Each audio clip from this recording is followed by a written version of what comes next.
Hello, hello everyone. Welcome back to Sharda Academy.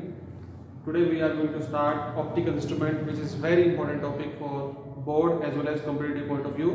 ये ऐसा topic है जिसमें बच्चों को कंपटीशन में भी एज वेल एज बोर्ड के न्यूमेरिकल्स करने में प्रॉब्लम आती है. रीजन में क्या है, उनका कंसेप्ट बिल्डिंग स्ट्रांग नहीं होता. तो सबसे पहले हम कंसेप्ट पे वर्क करेंगे. जितना अच्छा हमारा कंसेप्ट होगा उतना ज़्यादा हम न्यूमेरिकल अच्छे से बना पाएंगे विदाउट एनी डाउट. राइट, तो स्टार्ट करते हैं ऑप्टिकल इंस्ट्रूमेंट. तो आज मेनली हम कंसेप्ट पे ही वर्क करने वाले हैं. ऑप्टिकल इंस्ट्रूमेंट में हम लेक्चर के लास्ट तक ही पहुंचेंगे, लेकिन ऑप्टिकल इंस्ट्रूमेंट के बेसिक्स हम करने वाले हैं. ठीक है, चलो ऑप्टिकल इंस्ट्रूमेंट स्टार्ट करने से पहले हम उसके बेसिक कवर करते हैं. ऑप्टिकल इंस्ट्रूमेंट बेसिकली होता क्या है पहले वो बता देता हूँ, उसके बाद हम बेसिक्स पे चलेंगे. ऑप्टिकल इंस्ट्रूमेंट बेसिकली हेल्प करते हैं हमें चीज़ों को देखने में. ठीक है, जैसे हमें देखना है तो ऑप्टिकल इंस्ट्रूमेंट मैग्नीफाई करके दिखाते हैं, उनकी मैग्निफिकेशन बढ़ जाती है. सब चीज़ें पढ़ने वाले हैं. ऑप्टिकल इंस्ट्रूमेंट में हम क्या पढ़ने वाले हैं, पहला रहेगा हमारा सिंपल माइक्रोस्कोप, फिर पढ़ेंगे हम कंपाउंड माइक्रोस्कोप, फिर पढ़ेंगे टेलीस्कोप. ठीक है बेटा, तो सबसे पहले ऑप्टिकल इंस्ट्रूमेंट मैंने आपको बता दिया क्या क्या है. स्टार्ट करते हैं. तो ह्यूमन आई के बारे में डिस्कस करते हैं कि ह्यूमन आई कैसे वर्क करती है. तो ह्यूमन आई के अंदर एक कन्वेक्स लेंस होता है, बेसिकली कन्वर्जिंग लेंस होता है वो. ये रेटिना है, इमेज बनती है रेटिना पर. राइट, तो अगर कोई ऑब्जेक्ट बहुत दूर रखा हुआ है, कहाँ रखा हुआ है, बहुत दूर. बहुत दूर का मतलब क्या है, बहुत दूर का मतलब आपको याद रखना है, बहुत दूर का मतलब होता है इंफिनिटी पॉइंट पर. बहुत दूर का मतलब क्या है बेटा, इन्फिनिटी पॉइंट. फिजिक्स में बहुत दूर को इन्फिनिटी बोलते हैं. तो इन्फिनिटी पे अगर कोई ऑब्जेक्ट रखा हुआ है तो रेज जो आएंगी वो पैरेलल आएंगी. अगर रेज पैरेलल आएंगी तो आपने पढ़ा है कन्वेक्स लेंस कन्वर्जिंग लेंस होता है, रेज पैरेलल आएंगी तो इमेज कहां बनेगी, एग्जैक्ट रेटिना पर. इमेज कहां बनेगी, रेटिना पर. तो ब्रेन इंटरसेप्ट करेगा, सिग्नल प्रॉपर आएगा उसके पास, इमेज बिल्कुल क्लियर दिखाई देगी. अगर हम तो इसको बोलते हैं बहुत दूर मतलब फार पॉइंट.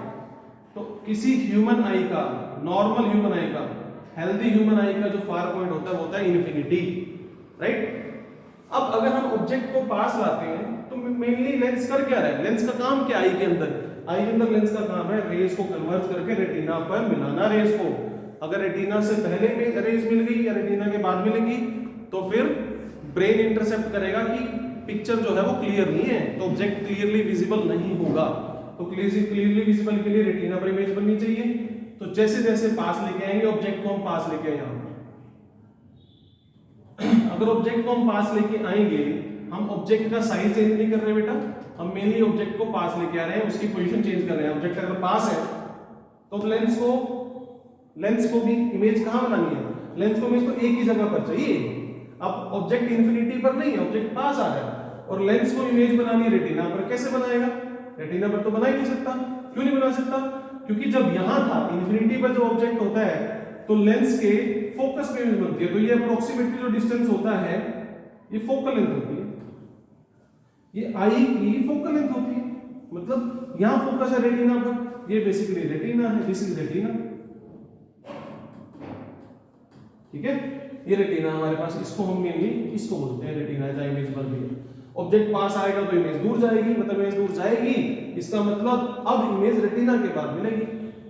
अगर इमेज रेटिना के बाद मिलेगी तो सिग्नल जो है वो प्रॉपर नहीं जाएगा, ब्रेन पर इंटरसेप्ट नहीं होगी चीजें. तो इसका मतलब क्या है, क्लियरली विजिबल नहीं होगा और इमेज दिखेगी ब्लर्ड. तो नेचुरल ब्यूटी ऐसी है, गॉड ने हमें एक ऐसी चीज दी है जो इस रे को भी, जो रे आ रही है, जो ऑब्जेक्ट आपने रखा है यहां से जो रे आ रही है उसको भी रेटिना पर मिलाएगी. ऐसी क्या खास बात है, इसमें हमें हेल्प करेगा मसल्स. हमारे जो आई को होल्ड करके रखते हैं मसल्स, वो मसल्स हेल्प करेंगे. मसल्स क्या करेंगे, मसल्स इस लेंस की रेडियस ऑफ कर्वेचर को, मसल्स क्या करेंगे, इस लेंस की रेडियस ऑफ कर्वेचर को चेंज कर देंगे. वो कैसे चेंज कर देंगे, मसल्स क्या करेंगे, मसल्स को कंप्रेस कर देंगे. जो ऑब्जेक्ट पास रहोगे मसल्स कंप्रेस करते हैं, रेडियस ऑफ कर्वेचर चेंज करने से क्या होगा, फोकल लेंथ चेंज हो जाएगी. अगर फोकल लेंथ चेंज हो गई, फोकल लेंथ चेंज हो गई माय डियर, तो इमेज कहां बनेगी, इमेज अगेन बनेगी रेटिना पर. तो कितना बढ़िया काम नेचुरल आई कर रही है. सिलरी मसल्स की वजह से क्या हो रहा है, रेडियस ऑफ कर्वेचर चेंज हो रहा है और फोकल लेंथ चेंज हो रही है और एग्जैक्टली इमेज कहां बन रही है, रेटिना पर, क्लियरली विजिबल होगा। ठीक है, तो जितना जितना आप पास लाते जाएंगे ऑब्जेक्ट को, लेंस एडजस्टमेंट करता रहेगा। कौन हेल्प करेगा? सिलेरी मसल्स की वजह से एडजस्टमेंट होगी। तो ये बात आई होप क्लियर हो गई होगी सबको कि कैसे आई वर्क करती है बेसिकली। ठीक है, तो एक मिनिमम डिस्टेंस होता है जहां तक हम क्लियरली विजिबल देख सकते हैं। वो मिनिमम डिस्टेंस कितना होता है? वो मिनिमम डिस्टेंस हमारी आई से होता है, नॉर्मल आई की बात कर रहा हूं, 25 सेंटीमीटर। अब इससे पास लाएंगे तो क्या होगा? इससे पास लाएंगे तो सिलेरी मसल्स भी हेल्पलेस हो जाएगा, वो भी हाथ खड़े कर देगा अपने भी। अब मैं कुछ नहीं कर सकता। तो एक लिमिटेशन है कि डिस्टेंस बियॉन्ड, अगर आप 225 सेंटीमीटर से कम डिस्टेंस रखेंगे तो सिलेरी मसल्स इतना ज्यादा लेंस की फोकल लेंथ को, रेडियस ऑफ कर्वेचर को एडजस्ट नहीं कर पाएगा सो दैट इमेज बने रेटिना पर। तो ये आपके पास एक मिनिमम डिस्टेंस है। तो ये मिनिमम डिस्टेंस है जो ऑब्जेक्ट का होना चाहिए आई से, और वो कितना होता है? नॉर्मल ह्यूमन आई के लिए 25 सेंटीमीटर होता है। तो this is called near point. ये क्या है? Near point. ये सारी बातें हैं जो आपने जूनियर क्लासेस में पढ़ी हैं, मैं जस्ट रिमाइंडर दे रहा हूं ताकि चीजें आपको जब ऑप्टिकल इंस्ट्रूमेंट पढ़े तो अच्छे से समझ में आए। अब ऑप्टिकल इंस्ट्रूमेंट क्यों नहीं समझ में आता बच्चों को अच्छे से? रीजन यही है, उनके कंसेप्ट स्ट्रांग नहीं होते, कंसेप्ट बिल्डिंग पे वर्क नहीं किया होता। और हम कंसेप्ट बिल्डिंग पे ही वर्क करने वाले हैं। पूरा टाइम हम ऑप्टिकल इंस्ट्रूमेंट को समझने के लिए उससे पहले बेसिक्स पे लगाने वाले हैं। पूरी फील आएगी आपको ऑप्टिकल इंस्ट्रूमेंट कैसे वर्क करते हैं। तो मिनिमम डिस्टेंस कितना हुआ? 25 सेंटीमीटर। तो किसी नॉर्मल आई का मिनिमम डिस्टेंस नियर पॉइंट तो होता है 25 सेंटीमीटर, फार पॉइंट होता है इंफिनिटी।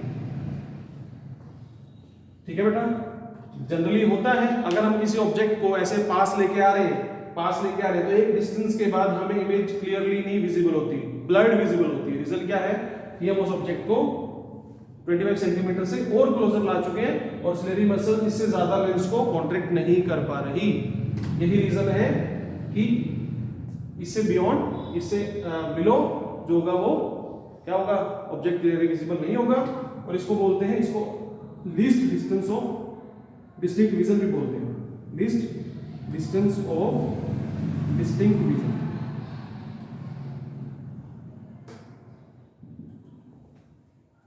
ठीक है बेटा, चलो आगे स्टार्ट करते हैं। आइए आगे बढ़ते हैं। नेक्स्ट टॉपिक हम स्टार्ट करते हैं। नेक्स्ट एक और बेसिक जो कि बहुत इंपॉर्टेंट है, विजुअल एंगल है इसका नाम, और ये बेसिकली इंपॉर्टेंट है ऑप्टिकल इंस्ट्रूमेंट समझने के लिए। Visual angle, visual angle. अभी क्या है विजुअल एंगल? जैसे कोई आई है और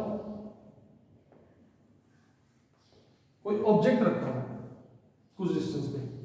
एग्जांपल लेते हैं, एग्जांपल समझते हैं, प्रैक्टिकल परफॉर्म करके देखते हैं कि कैसे होता है सब। अगर ये पेन है हमारे पास, इसका एक फिक्स्ड साइज है।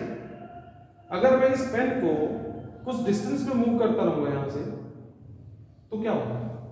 अपने बड़े भाई छोटे भाई को कहो कि पेन को पकड़े और पीछे लेके जाए, क्या होगा? इस पेन का साइज आपको छोटा होता दिखेगा। यही होता है। अगर आपको यकीन नहीं आ रहा तो आप करके देख सकते हैं, राइट? तो जो चीजें दूर होती हैं वो हमें छोटी अपीयर होती है। जैसे हम सन की बात करें, मून की बात करें, स्टार की बात करें, स्टार सबसे दूर होते हैं एज कंपेयर टू सन और मून। तो स्टार बिल्कुल छोटे पॉइंट साइज अपीयर होते हैं। रीजन क्या है? रीजन ये है कि वो हमारी आई पे एंगल छोटा बनाते हैं, उसी को विजुअल एंगल बोलते हैं। साइज नहीं मैटर कर रहा, ऑब्जेक्ट के साइज से कोई फर्क नहीं पड़ रहा। फर्क किससे पड़ रहा है? देखिए, अब इसको यहां करके देखते हैं। जैसे ऑब्जेक्ट है, ये पेन है। अब हमने क्या किया? इस पेन के टॉप से इस पेन के बॉटम से रेज को मिला दिया, आई में इंसिडेंट हो रही है, तो ये कुछ एंगल बन रहा है थीटा। अगर मैं इस ऑब्जेक्ट को पास लाता रहूंगा, मैं ऑब्जेक्ट को यहां ले आया, पास लेके आया, ऑब्जेक्ट का साइज वही है, ऑब्जेक्ट का साइज वही है, लेकिन ये जो अब एंगल बना रहा है आई पे, आप खुद देखिए, ये जो एंगल अब बन रहा है आई पे, ये इससे प्रीवियस वाले से बड़ा है। तो क्या हो रहा है? विजुअल एंगल क्या होता है? जो हमारी आई पे बनने वाला एंगल है, ऑब्जेक्ट बना रहा है, वेरी करता है फ्रॉम पोजीशन टू पोजीशन। अब देखिए एंगल बड़ा हो रहा है, इसका मतलब क्या है? ये ऑब्जेक्ट हमें बिग अपीयर हो रहा है, ठीक है? ब्रेन परसीव कर रहा है कि ऑब्जेक्ट बड़ा है। क्या ऑब्जेक्ट का साइज चेंज हुआ? ऑब्जेक्ट का साइज तो फिक्स है। अगर ऑब्जेक्ट का साइज फिक्स है तो किससे फर्क पड़ा, जो एंगल हमारी आई पे बन रहा था उसको बोलते हैं विजुअल एंगल। और विजुअल एंगल इतना इंपॉर्टेंट है कि अगर ऑप्टिकल इंस्ट्रूमेंट करते क्या, अगर मैं पहले ही आपको थोड़ा सा आइडिया देता हूं, ऑप्टिकल इंस्ट्रूमेंट चाहे वो सिंपल माइक्रोस्कोप हो, चाहे वो कंपाउंड माइक्रोस्कोप हो, चाहे वो टेलीस्कोप हो, इन सब का काम है विजुअल एंगल को बढ़ाना। इनका काम क्या है, विजुअल एंगल को बढ़ाना, और कुछ नहीं करते इंस्ट्रूमेंट ये। विजुअल एंगल बढ़ा देंगे तो क्या होगा, अगर विजुअल एंगल बढ़ जाएगा तो ऑब्जेक्ट हमें क्लियरली अपीयर होगा। फॉर एग्जांपल हमारे पास कोई मॉस्किटो है, मॉस्किटो, और मॉस्किटो का आपको स्ट्रक्चर जानना है कि कितना क्या है उसके अंदर, कितना बड़ा है, क्या क्या पार्ट्स हैं उसके। तो अगर आप नेक्ड आई से देखोगे, नेक्ड आई से देखोगे तो आपको छोटा दिखेगा। रीजन क्या है, रीजन क्या है, रीजन है जो विजुअल एंगल बनेगा आपकी आई पर वो छोटा बनेगा। अब आपको उसको मैग्नीफाई करके देखना है, बड़ा करके देखना है। आप चाहते हो कि वो क्लियरली विजिबल हो, तो आप क्या करोगे, आप कोई ऑप्टिकल इंस्ट्रूमेंट की हेल्प लोगे। तो ऑप्टिकल इंस्ट्रूमेंट क्या करेगा, ऑप्टिकल इंस्ट्रूमेंट विजुअल एंगल को बढ़ा देगा। विजुअल एंगल को बढ़ाने से क्या होगा, अगर एंगल थीटा बड़ा होगा तो क्या होगा, ब्रेन क्या परसीव करेगा, ब्रेन परसीव करेगा कि जो ऑब्जेक्ट है वो बड़ा है, लेकिन ऑब्जेक्ट एक्चुअल में सेम साइज का ऑब्जेक्ट से थोड़ा चेंज होगा। तो विजुअल एंगल से ब्रेन की परसेप्शन चेंज हो सकती है। ब्रेन को ऑब्जेक्ट छोटा दिख सकता है, बड़ा दिख सकता है, डिपेंड करता है कि उसकी पोजीशन कहां है ऑब्जेक्ट की। चलो अब बात करते हैं कि विजुअल एंगल बड़ा कहां होगा और छोटा कहां होगा। सबसे बड़ा विजुअल एंगल कहां होगा, सबसे छोटा विजुअल एंगल क्या होगा, कहां होगा।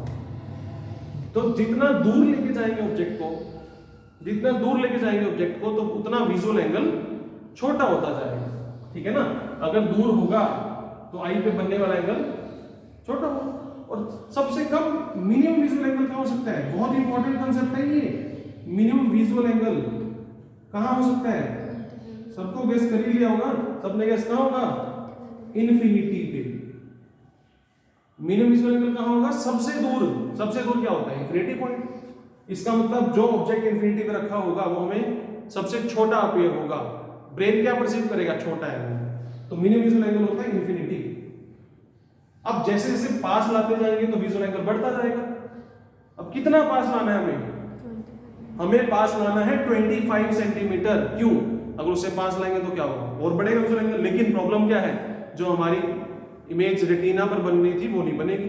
तो वो नहीं बनेगी तो इमेज क्लियरली विजिबल नहीं होगी। तो उसका फायदा क्या है, तो मैक्सिमम विजुअल एंगल कितना होना चाहिए, मैक्सिमम विजुअल एंगल कब होगा, कितना तो बाद में बात करेंगे, लेकिन होगा कब, 25 सेंटीमीटर नॉर्मल ह्यूमन आई के लिए, और उसको हम डी बोलते हैं। D is the least distance of distinct vision. तो ये आपको दो इंपॉर्टेंट पॉइंट्स ध्यान रखने हैं कि मिनिमम विजुअल एंगल कहां होगा और मैक्सिमम विजुअल एंगल कहां होगा। विजुअल एंगल ही बताएगा कि ऑब्जेक्ट बड़ा अपीयर हो रहा है या छोटा, ठीक है। आई होप समझ में आ गया होगा।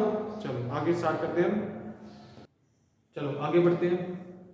तो अब तक जो पढ़ा है तो उसको रिमाइंड करते हैं विजुअल एंगल के बारे में। सपोज ये आई है, ह्यूमन आई, और ऑब्जेक्ट यहाँ रखा है, और हम चाहते हैं कि जो विजुअल एंगल है वो सबसे ज्यादा बने, मैक्सिमम बने, जो कि अभी पढ़ गए हैं। कहाँ बनता है, 25 सेंटीमीटर पर। तो ये 25 सेंटीमीटर हो गया डिस्टेंस। अगर होगा तो ये जो एंगल होगा ये सबसे बड़ा होगा। लेट अस इसका एग्जांपल, इसका नाम लेते हैं अल्फा। तो अल्फा क्या है, अल्फा है मैक्सिमम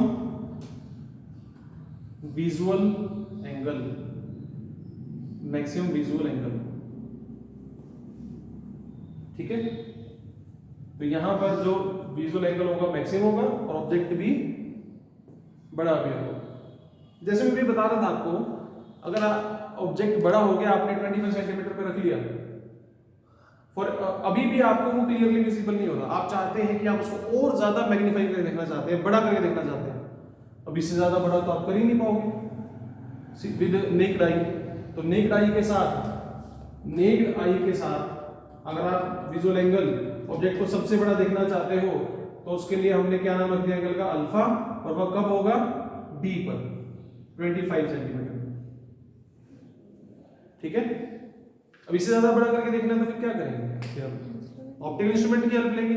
ऑप्टिकल इंस्ट्रूमेंट क्या करेगा, विजुअल एंगल को बढ़ा देगा। यही काम मैंने आपको बताया था, ऑप्टिकल इंस्ट्रूमेंट क्या करते हैं, ऑप्टिकल इंस्ट्रूमेंट का यही काम है, विजुअल एंगल को बढ़ा देंगे।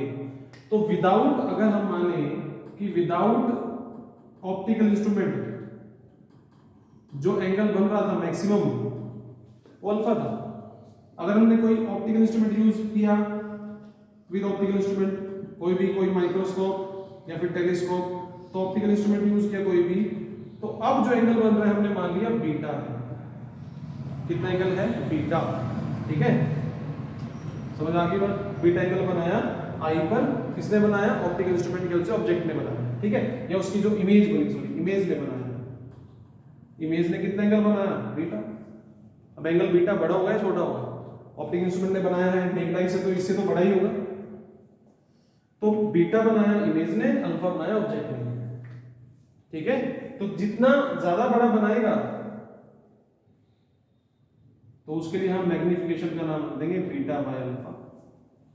तो मैग्निफिकेशन क्या हुई फिर, मैग्निफिकेशन क्या, कितना बड़ा एंगल बनाया एज कंपेयर टू ऑब्जेक्ट। ये किसने बनाया, ऑप्टिकल इंस्ट्रूमेंट ने। ठीक है, ये नेक्ड आई ने डिस्टिंक्ट विजन पर। तो इसका फॉर्मूला क्या आ गया, बीटा बाय अल्फा। पहला फॉर्मूला मैग्निफिकेशन का, this is called angular magnification. अब इसको मैं फिल करवाऊंगा तुम्हें, डोंट वरी। एंगुलर मैग्निफिकेशन, या फिर इसका दूसरा नाम होता है मैग्नीफाइंग पावर। मैग्नीफाइंग पावर, कितना मैग्नीफाई किया उस ऑप्टिकल इंस्ट्रूमेंट की, कितनी मैग्नीफाइंग पावर है, कितना बड़ा वो कर सकता है। फॉर एग्जांपल समझते हैं, एग्जांपल समझो ध्यान से, आपको क्लियर हो जाएगा। नेक्ड आई से हमने मून को देखा, ठीक है, और एंगल बना हमारी आई पर हाफ डिग्री। कितना एंगल बना, हाफ डिग्री, 0.5 डिग्री। अब हमने ऑप्टिकल इंस्ट्रूमेंट से देखा, किसी भी ऑप्टिकल इंस्ट्रूमेंट से, सपोज माइक्रोस्कोप से देखा हमने, तो ऑप्टिकल इंस्ट्रूमेंट से देखने पर वही मून ने जो एंगल बनाया 20 डिग्री बनाया। ऑप्टिकल इंस्ट्रूमेंट ने जो अब एंगल बनाया वो 20 डिग्री बनाया। तो कितनी मैग्निफिकेशन, कितने टाइम्स बढ़ा करके इस ऑप्टिकल इंस्ट्रूमेंट ने दिखाया, निकाल लेते हैं। Beta by alpha, beta 20 degree, alpha 1/2 degree, तो ये हो जाएगा 40। इसका मतलब क्या है, मैग्निफिकेशन 40 टाइम्स की ऑप्टिकल इंस्ट्रूमेंट ने। तो ऑप्टिकल इंस्ट्रूमेंट ने किया क्या, ऑप्टिकल इंस्ट्रूमेंट ने सिर्फ ये काम किया, जो एंगल था विजुअल एंगल उसको बढ़ा दिया। उसको बढ़ाने से क्या हुआ, मैग्नीफाइंग पावर बढ़ गई, और मैग्नीफाइंग पावर बढ़ने से क्या होगा, ऑब्जेक्ट आपको क्लियरली विजिबल होगा। ठीक है, अगर आप चाहते हैं कि और ज्यादा मैग्निफिकेशन होनी चाहिए, भाई इतना छोटा अभी भी मैं उसका स्ट्रक्चर नहीं जान पा रहा हूं, तो आप क्या करोगे, ऐसा ऑप्टिकल इंस्ट्रूमेंट यूज करोगे जिसकी मैग्नीफाइंग पावर और ज्यादा होगी। ठीक है, तो आई होप मैग्नीफाइंग पावर वाला कंसेप्ट, विजुअल एंगल वाला क्लियर हो गया होगा। ठीक है, तो आगे बढ़ते हैं, चलो स्टार्ट करते हैं। पहला ऑप्टिकल इंस्ट्रूमेंट है जिसका नाम है सिंपल माइक्रोस्कोप। तो जितने भी बेसिक हमने पढ़े हैं, तो एक बार रिवाइंड करते हैं। बेसिक्स में सबसे पहले हमने पढ़ा कि आई वर्क कैसे करती है। आई पर इमेज रेटिना पर बनती है, ठीक है, और रेटिना से लेके लेंस तक का जो डिस्टेंस होता है अप्रोक्सीमेट फोकल लेंथ जितना होता है। ठीक है बेटा, तो ऑब्जेक्ट का जो इन्फिनिटी पॉइंट होता है उसको फार पॉइंट को इन्फिनिटी पॉइंट बोलते हैं, और नियर पॉइंट 25 सेंटीमीटर पे होता है। 25 से बिलो अगर डिस्टेंस रहेगा तो क्लियरली विजिबल नहीं होगी इमेज। ठीक है, तो फिर ये सब चीजें पढ़ी। उसके बाद हमने विजुअल एंगल पढ़ा। विजुअल एंगल क्या पढ़ा है, अगर हम पेन को पास लाते रहेंगे तो हमारी आई में जो एंगल बन रहा है वो बड़ा होता जाएगा।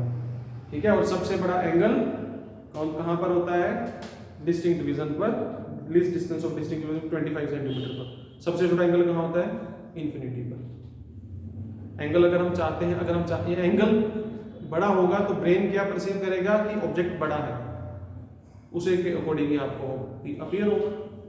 ठीक है, तो हमने पढ़ा कि ऑप्टिकल इंस्ट्रूमेंट क्या करते हैं, ऑप्टिकल इंस्ट्रूमेंट सिर्फ विजुअल एंगल को बढ़ा देते हैं। तो पहला ऑप्टिकल इंस्ट्रूमेंट है सिंपल माइक्रोस्कोप। सिंपल माइक्रोस्कोप बिल्कुल ही सिंपल होता है, जैसे नाम है इसका, एक कन्वेक्स लेंस ही सिंपल माइक्रोस्कोप की तरह बिहेव करता है। एक simple convex lens behave as simple microscope, और कुछ नहीं।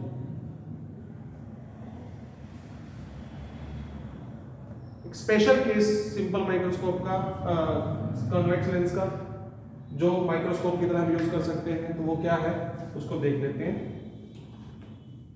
जैसे आपने देखा वो जो वॉच मेकर्स होते हैं, वॉच मेकर, वो वॉच के छोटे छोटे पार्ट्स को देखने के लिए मैग्नीफायर यूज करते हैं। वो मैग्नीफायर क्या होता है? कन्वेक्स लेंस ही होता है, ठीक है। तो कन्वेक्स लेंस, ये इसका ऑप्टिकल सेंटर, ये इसका फोकस, और ऑब्जेक्ट हमने रखा ऑप्टिकल सेंटर और फोकस के बीच में। तो 10th क्लास में आप पढ़ के आ चुके हो, अगर ऑब्जेक्ट ऑप्टिकल सेंटर और फोकस के बीच में रखा होगा, और 12th में भी इससे पहले पढ़ लिया होगा लेंस में, अगर ऑब्जेक्ट ऑप्टिकल सेंटर फोकस के बीच में रखा होगा तो क्या होगा? ऑप्टिकल सेंटर से जाने वाली रे तो सीधी चली जाएगी विदाउट एनी डेविएशन, और ये रे ऐसे जाएगी, तो दोनों रे कहीं पर जाकर नहीं मिलेंगी। अब ये दोनों रे हमारी आई में आएंगी, तो आई क्या करेगी? आई दोनों रेस को बैक ट्रैक करेगी, और बैक ट्रैक करेगी तो इमेज बनेगी वर्चुअल, डायरेक्ट और मैग्नीफाइड। ऑब्जेक्ट का नाम अगर हमने ए बी रखा तो इमेज का नाम होगा ए डैश बी डैश। तो देख लीजिए इमेज कैसी है, इमेज वर्चुअल है, डायरेक्ट भी है, मैग्नीफाइड है, सेम साइड पर है।